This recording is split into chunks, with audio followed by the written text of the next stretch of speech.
అయితే గురుగారు, ఈ అష్టదిగ్బంధన కార్యం అనేది అంటే ఏ సమస్యకైనా పరిహార మార్గం అని మీరు చెప్పారు, కానీ అది ఎప్పుడు చేయించుకోవచ్చు, ఏ రకమైన పరిస్థితుల్లో చేసుకుంటే ఫలితాలు బాగుంటాయి? అంటేనమ్మా, అనారోగ్య సమస్యలు అంటే చిన్న చిన్న అనారోగ్య సమస్యలు అమ్మా, ఇప్పుడు అది అందరికీ వస్తుంది. మనకు వాతావరణంలో వైరల్ ఇన్ఫెక్షన్ ఉందనుకో అమ్మా, వాస్తు ఉన్న వాళ్ళకి చిన్న చిన్న ప్రాబ్లమ్స్ వస్తాయి, వాస్తు లేని వాళ్ళకి కూడా ప్రాబ్లమ్స్ వస్తాయి.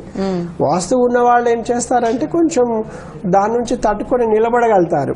అదే వాస్తు లేని వాళ్ళు కొంచెం ఎక్కువగా ఇబ్బంది పడుతుంటారు. ఉదాహరణకమ్మా, ఒక ఎగ్జాంపుల్ తీసుకుంటే, వాస్తు లేని వాళ్ళు ఒక హాస్పిటల్ అయిపోతే 1000 రూపాయలతో 5 లక్షల రూపాయలు వాళ్ళకి అయిపోతుంది.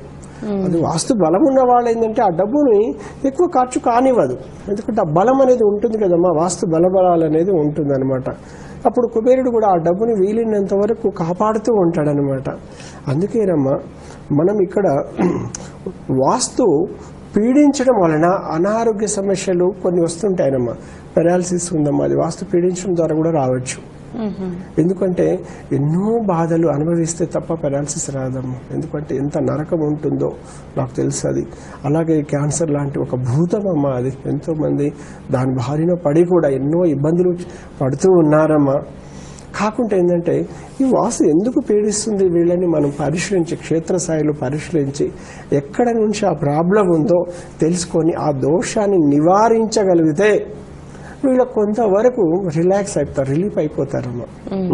అప్పుడు డాక్టర్ సలహా మేరకు తప్పనిసరిగా పోవాల్సిందే ఎవరైనా. కాకుంటే ఏంటంటే వాస్తు పీడించడం ద్వారా వస్తే మాత్రం అది వాస్తు ద్వారానే నయం చేయొచ్చు.